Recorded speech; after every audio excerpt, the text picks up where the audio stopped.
fuunee akkam jirtanii kabajamtootaa fi jaalatamtoota chaayinaa ayyaantu asallaa jiru jalatti argamtan nagaan koo bakkartan isna qaqqabu isiniin jechuun jaaladha. Baga jiraattanii baga eegamtanii yoona eegdanii isiniin jedha. Egaa ka connection yeroo baay'ee xiqqoo ishiin rakkisaa ture. Commenti dubbisuudhaaf commenti torbee kana keessa naa barreessitan jechuudha. Guyyaa kaleessaa commenti keessan hunda networkiin akka carraa ta'e sirriitti bootaa jiru deemee commenti keessan dubbiseen jira. Commenti keessan irratti deebii kennuuf kara keessan dhufeetoo jira. Viidiyoo kana like share gochuu hin dagatina. Warroonni chaayinaa ayyaantu asallatti faarawata tanu garaatan subscribe godhuun maatii keenya taachuun gamanumaan affeerraa kootidha. Itti aansuudhaan warroonni immoo nafaana jirtan share godha. Isiniin jedha hiriyoota keessan biraan ga'a. Keessattuyyuu yeroo darbee mana masgabaarra jiran lakkoofsa tartiiba teessisaa jiran irratti ijoolleen baay'een gaaffiina gaafatanii jirtanii akkasuma ijaarsa manaatiin illee meeqa fixa warri jettanii egaa ka viidiyoo tokko hojjedheen jira. Viidiyoo sun isin qaqqaba. Isiniin jedha itti aansuudhaan immoo koomentii haaluma manaatiin wal qabatee ammas gaaffii ijoolleen na gaafatte keessatti waa'ee ijaarsa manaa fakkeenyaaf luukii 60 meeqa na fixaadha. Tanaan dura illee ji'oota 3 dura gaaffii kana gaafatameen ture. Har'as immoo gaafatameen jira jechuudha. Tanaan dura viidiyoo kanarratti hojjedheen jira. Maal seetanii yeroo baay'ee ogeessi gaafa waa tokko jalqabdu maal siin jedha bal'isee sittin himu guddisee sittin himu herreega gurguddaa sittin himu jechuudha. Manuma feete ati luukii 60 ijaartu miti. Baay'ee asumaan odoon kana luukii 60 ijaarsaa keessan hin darbini. Waan ani isinitti himu jiraate taananii mana kaartapilaanii qabu yoo hin ta'ini mana akkanatti guddistanii irratti hin ijaarina. Tokko maaliif wanti isin mana kaartapilaanii hin qabne irratti hojjechuu qabdan jiraate taanaan gibbii xiraati saarbisii wayii ijaarati warra horii itti horsiisu itti hookan keessanis haa ta'u yookaan immoo kan namattis kireessitanii hojii akkasii irratti hojjedha. Maaliif gaafa luukii 60 qaxaqqaxxee biyya Arabaa teessee pilaanii malee irratti ijaartu gaafa bootaan shanashanaan dhufu walitti karaadhaa irraa si jalaa kutamaa bakka adda addaati walitti dhadhaabbamuun akka pilaanii magaalaatti ijaaruu qabda waan ta'eef dirqama dadhabbiin keessuun ni diigama jechuudha.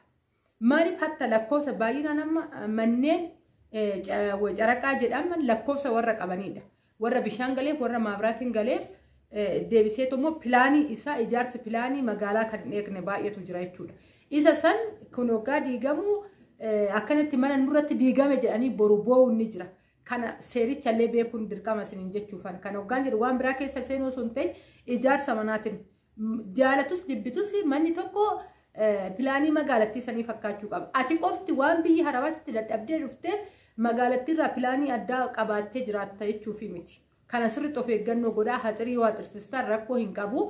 Kan akka horii kan akka lukkuu wantoota keessatti daldaluu qabdan bishaanis walaa qabatu wanta keessatti daldaluu qabdan oo daldaltanii mana hin baay'isina. Mana yoo baay'istan illee akkanatti luukii 60 bakka tokkotti irratti qarshii keessan dhangalaastanii too in ijaarina. Yoo kaartaa pilaanii harkaa qabaattan weel humni keessan yoo danda'e goojjoo beetii ijaaruu dandeessanii elli beetii ijaaruu dandeessan. Garuu odoo pilaanii magaalaa hin eegin akkanatti mana luukii 60 bakka tokkotti walitti qabdanii gaafa ijaartanii boruun ni miidhamtu. Maaliif gizee baay'ee ka argitu manni diigame kaan jedhanii pilaanii magaalattii waan hin eegneefidha jechuudha.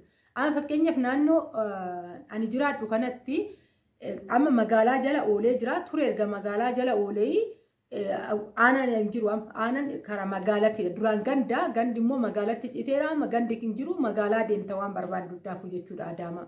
Naannoon hin jiru kan namni amma miti warrumti qabiyyee lafaa ta'anuyyuu jechuudha. Bitteessi qabiyyee lafaa ta'anuyyuu maal godhu mana saarbisii ijaarratanii ishiisan bareechatanii keessa jiraatu. Gibbiin isaanii baay'ee bal'aadha.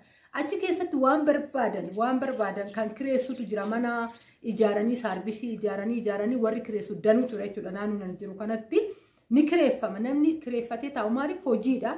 Sinitti himee hojiidhaaf iddoo mijataadha. Iddoo namni hojii deemee hojjechuuf ni kireeffata. Saarbisii akkasitti xiqqeessanii hoggaa jiran burudii gufillee qarshiin kee baay'een achirratti hin dhangala'an jechuudha. Kireessuu dandeessan. Warri kuwwan immoo warri horiitti horsiisu jira. Warri lukkuutti horsiisu jira. Wantoonni daldala adda addaa namni waan itti daldalu. Manni garuu gurguddaa miti. Akkasiin ijaartan kanatti mitidha jechuudha kan ijaaran. Maaliif ijoolleen luukii 60 na gaafattan amma fakkeenyaaf luukii 60 ijaaruuf manni kee hagam.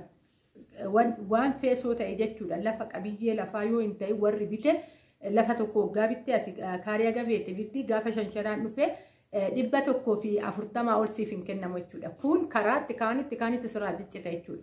Kanaafuyyuu ati amma kanarratti meeqarra yookaan kaaree 400 irratti jechuudha. Kanaatti luukii 60 kana ijaartu gaafa san immoo of eeggannoo godhuun dirqama. Maaliif ana akka naannoo kiyya akkan itti jiraadhu irraa ka'ee tan isinitti himaatoo jira.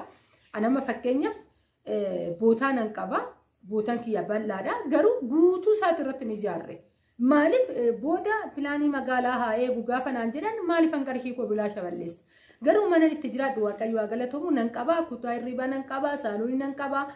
Kushiinaa nan qaba. Shintibeetii nan qaba. Kan isarraa hafetti biqiltuu adda addaa waan adda addaa kan itti hojjedha jechuudha bootaa kiyyatti. Waan barbaadde lukkuu barbaadde horii barbaadde waan barbaadde tursiifachuu dandeessa. Gaafa immoo dhufes akkaataa jiruun hoggaadhaan humni kee danda'e akkaataa magaalaatti eegeen ijaarrachuu dandeessa. Lafaa kaasanii qarshii keessan bilaashatti hin balleessinaa isiniin jechuudha. Bootaa qabachuun baay'ee gaariidha. Bootaa qabadha. Bootaa hoggaa qabattan immoo axiriin murteessadha jechuudha. Booda haxiruunillee waan nama rakkisuuf maaliif hunda caalaa manaa ol wanni isin mana bootaa bitattan waan godhuu qabdan haxirii taxira. Haxirii keessatti mana yoo ijaartan eenyumtuu isin arguu hin danda'u.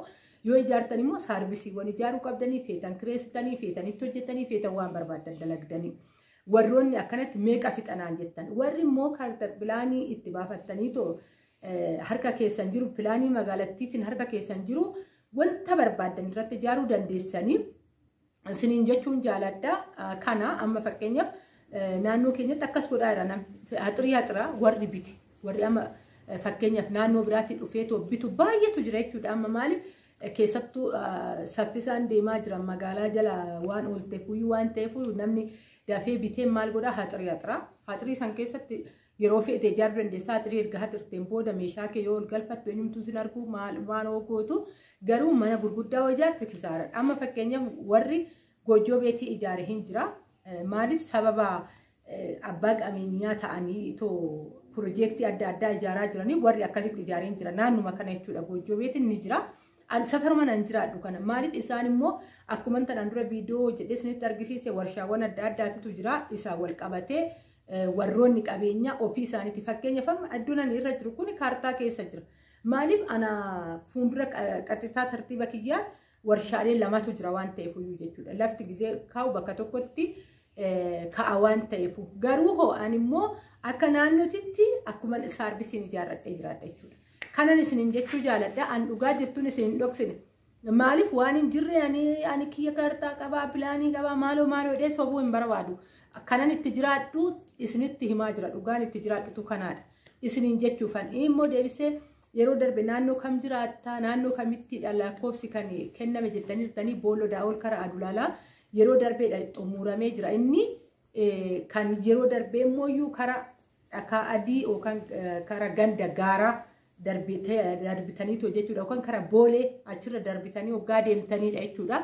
Warri naannoo sanitti bitattanii jirtaniifan informationii isinii kenna yeroo darbeen isiniin jechuu jaaladha. Ammas immoo jaalatamtoota kabajamtoota chaayinaalaa ayyaantu asallaa shamara biyya arabaa qofti warri mana jireenyaa barbaadan hoggaa jiraattanii lakkoofsi kiyya duwwaa 9 45 82 67 45dha. Kan hoggaan isiniin jedhu ani homaa tokko argadhee homaa tokko itti fayyadamee osoo isin ta'in kan isin itti fayyadamtan anaa faayidaa kooti jedhee waan yaaduu fi namoota abbuma isaa ta'e abbuma qabeenyaa kan ta'e wal isin quunnamsiisee isin ofii keessanii dubbatattanii xumuurattanii bitachuu dandeessan isiniin jechuun jaaladha. Amma fakkeenyaaf asuma warruma naannoo kanaa kan ta'an dhalatuma asii kan ta'an namni lama bootaa ofiitirraa boruu fi shanshanaan akkanatti tolu jedhanii warroonni ni gurgurreedha. Nama lama dhaga'ee jira. Kanaafuu warri barbaadan na dubbisuu dandeessanii warri qarshii harkaa qabdanii maatii keessan ergatan hoon kana jedhu maatii keessan hurufumaa kaatanii nama ergitanii akkanumaan keessattuu ijoollee dargaggoota yeroo kana dhugaan isiniin jira warri dargaggoota yeroo kana sitti michitanii salbaajii qofa ofirraa jijjiirtee dhaabbachuun birqii itti ta'u hunda ergitanii nama hin rakkisina. Nama yoo taatan ejjennoo mataa keessanii qabaadha. Waa baay'een na mudate waan ta'eefan dhugaan isiniin jedha. Nama uffata isaatii miti abbaa qabeenyaa ta'uu kan sammuu isaatidha. Dhaabbata anammoo ayyaantoo sallaan namni oduu waan fe'e warqii gubbaa jala uffatee dhufe ani kan natti himu fiizikaala isaatidha malee bututtu inni uffate sanii miti yookaan beekumsa isaa kanan irraa qoradhu yookaan inni abbaa qabeenyaa ta'ee jedhee kan irraa qoradhu. Biyaansi nama lama na mudatee jira. Balaa shamarran biyya Arabaatitti jechuudha. Dhufanii ilaaluudhaaf dhiira lafa dhaabbachuun nuti keessattuu ijoollee baadiyyaa taanee dhiisiti. Ijoolleen magaalatu lafa Adaamaa hagam akka namni jaalatuu fi biyyeen achi yoo irra dhaabbatteeyyuu kan sitti ta'uu hin dandeenye baajaajirraa yoo bu'an lafa dhaabbachuu warra irratti ulfaatu hunda ana quunnamee jira. Lafa dhaabbachuun already ergumaa hun dhufne asuma Adaamaa keessaa magaalaa keessaa egaa karaa boollotitti waxaa'edha iddooni keessaa kana baata jechuudha. Sanumaa ofii mana kiraa keessaa dhufanii gaafa baajaajii keessaa bu'an lafa dhaabbachuun nama itti ulfaatetu jira jechuudha. Ijoolleen kan argatte haga kanan argee jechuudha. Abbichuma wajjiniin dhaqanii bakka baajaajii ogummaa naqu abbichi duubatti na gottote. Namni kun nama ta'uu miti ana keessi kiyya beekee jira. Keessi koo hin beeka waan ta'eef asumaan haa gaggeessinu naan jennaan. Ani immoo nama baay'een kabaja ka abbaan illee of kabajuu baatu ana gadandame nama naan kabaja waan ta'eef homaa rakkoon hin jiru beenu jedhee ilaalchisaa jedhee ilaalchisnee garuu achi deemee waan biraa haasa'e jechuudha. Dhiyoo kanas haati manichaa abbaan manaa mana hin jiru haadha manaati tuyyuu achi dhaabbatee too eege karaarra lafa dhaabbachuu nagatti ulfaatetti mucaa dargaggeessadha. Nu faana dubbachuu bilbila yeroo dhabe bilbila gorgoree jechuudha. I don't know nuti waa baay'ee nama beekudha nuti nama bilbila techiidhaniin biizii ta'u osoo hin taane wanta baay'eedhaan nama biizii ta'uu danda'udha nuti. Haga kana nu madaalan jechuudha dhiironni haga kana akka waan nu xiqqaa taanitti nu laalanii yoo isin ergitan haga kana ta'uu xaaxxaru jechuudha. Surree akkuma ta'an taane surree wayii bitanii uffatanii shamisii bodii keessa seenanii yookaan qaansiraa hojjechuun achi galanii an hojii tuffachuuf miti akka kuni warroota dhiiraa of jajjuuti tan dubbachaa jira dhugaan isiniin jedha jechuudha.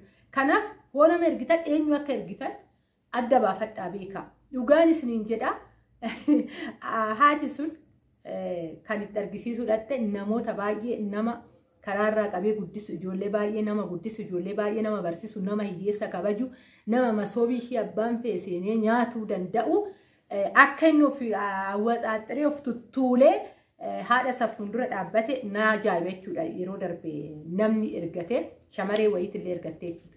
Ani hojiirra jira ani baay'izawee isiniin jedheera armaataa nama hojjetuudhaan jireenya kooti. Hoon kana jedhu qaxaramoo osoo hin taane mana kooti. Armaataa keessaa bahee tan dhaqee horreeddi isaaniinillee uffata kiyyaa akkaanillee ta'uu danda'a. Ishii akkasitti ilaaluun isaa natti dhaga'ame jechuudha. Ani birumaan deeme asitti hojiin na jalaa dhaabbatee jira. Hojii kiyyaan hojjechaa jira waan ta'eef na jalaa waan dhaabbateef ani bira darbeen deeme viidiyoo sinitti dheeressee jira. Dhugaa dubbachuu fi viidiyoo biraan sinitti deebi'a. Bakka itti nagaa naataa baay'een isin jaaladha baay'een isin kabaja warri barbaadan bilbila kanaan naa bilbila taambilee irra deessi difan teechisa bakka itti nagaa